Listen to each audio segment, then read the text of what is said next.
But as you and the House know, the Intelligence and Security Committee has been considering redactions to documents on the grounds that, if unredacted, those documents may prejudice national security or international relations. But it has become apparent to us that the government also intends to redact documents for other reasons, not specifically permitted in the humble address, or in some cases, to withhold those documents altogether. Now, as the Minister says, the government did issue a list of further grounds on which it intended to redact, along with the first tranche of documents that it published, including, as he says, email addresses and phone numbers and what's described as personal data. Though there is, of course, no mechanism for the House to confirm that those redactions are limited to only what is necessary. But I want to ask the Minister about material that the government intends to withhold for yet further reasons.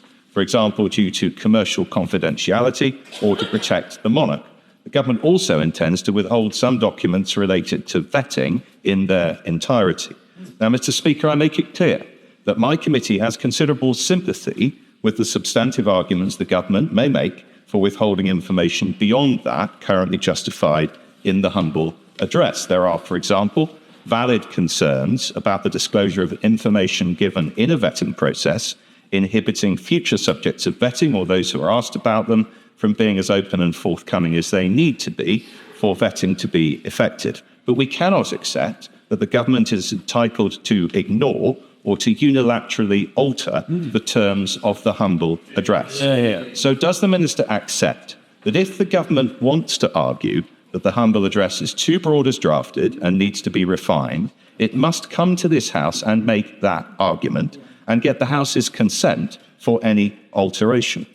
Does he further accept that without doing so, when the next set of documents is published with information withheld, then the government will not succeed in persuading this House or the wider world that this matter is closed? And finally, does he accept that if the government takes it upon itself to redact or withhold information contrary to the terms of the humble address it agreed to be bound by in February, that would be an issue not just of process, but of parliamentary sovereignty?